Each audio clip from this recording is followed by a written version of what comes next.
Hey, what up y'all, it's me, your boy Lil D, coming at ya from the den with another nursing video. And in today's video, I want to talk about trusting your gut when it comes to calling a code in the hospital, whether that be calling a code blue, calling a CRT. I'm going to be telling you a story of a situation that I just went through recently where I got a little nervous prior to calling a CRT, and I'll tell you what I did throughout that whole situation while maintaining HIPAA. But before we get into the video, make sure you give this video a like and subscribe. I post nursing related videos 1 to 2 times a week here on this channel.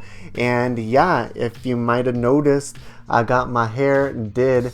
I got a perm, a man perm. And here's a little bit behind the scenes. It was actually pretty easy. I had tried curling my hair before with a curling iron, and I've been watching a lot of TikTok actually, especially since my first video of nurses react to nursing TikToks. If you want to see another part 2 to that, leave it in the comments down below. But yeah, I think it turned out pretty good. I just got it done this morning, so it is really curly, but I feel like it will loosen up some as time goes on. But yeah, let's get into the story. So I had this patient just this last week, and I wanted to film this now. That way I could really capture how I'm feeling, because I did leave work that day not feel like I felt good, like I did the right thing, but I just didn't like the way the series of events went down for this patient, when I feel it could have went a lot smoother. But to keep it more general, I have this patient who already came in for a bleed, but he became diaphoretic. His blood pressure started going up. He started throwing up, and I was treating him with the medications that I had to help treat these symptoms, but it really wasn't getting better. And this whole situation started around 3 o'clock, and by the time I got him off of the unit, it was about 5 o'clock. So starting at 3 o'clock, I gave him the nausea medicine, and that's when I started checking his vitals, because he wasn't looking so good. And I called my charge nurse to come in and take a look at him also.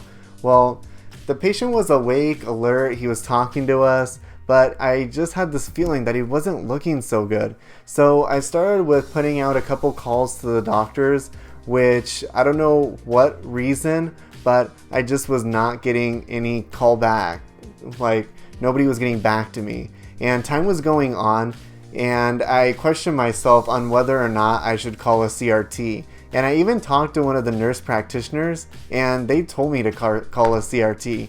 So I kind of went back and forth. None of the doctors were really getting back to me, and I feel like as nurses sometimes we can get maybe nervous about calling a CRT, like maybe embarrassed for some reason, which at this point I feel like if you think that the patient could benefit from it, or if you think that the situation needs more attention than what it's getting, then it's not inappropriate. Even if it's possibly a false alarm, you're taking the steps in the right direction to do what is right to maintain this patient's care. So I kind of went back and forth, no one was getting back to me, and it was at this point that I called a CRT, which I'm glad I did, because the patient didn't really continue to decline. He was just stable in this condition that he was in. But the SWAT nurse came by, the charge nurse from ICU came by, a couple other nurses came by, and we were still at this point reaching out to doctors. Like, I was trying to get something. I didn't have any orders on how to make this guy feel better, and I just feel like he shouldn't be going through all this, and these symptoms weren't really making sense. So the end of the CRT was that the charge nurse from ICU spoke to the intensivist, and then he ended up transferring the patient out, which is probably a good thing, because I did spend a couple hours with this patient, and from everything that I was doing and that I could do without any new orders coming in, I felt like the patient wasn't exactly stable. It wasn't until the whole CRT was done that all the doctors finally got back to me, and I even talked to this one doctor, and he ended up telling me that I made a good decision, better to be on the side of caution when dealing with a situation like this that you're not sure of, because at this point I've been a nurse for about 4 years. In July it's going to be 4 years, And these symptoms that he was experiencing from the history and everything that I had going on wasn't really making sense. Like, I still don't really know what happened to connect the dots. But I'm sure I'm not alone in a situation like this, where you have a patient that is not looking so good, and at some point you question yourself on whether or not to call a CRT. And I just wanted to bring it up in the comments down below, is why do we feel like that? It makes me think, and I'm sure, I'm really positive that I'm not alone in a situation like this. It makes me think though, by calling a CRT, is it saying that I'm not good enough of a nurse to take care of the patient in the situation right now? Where really, we need to block out all of that.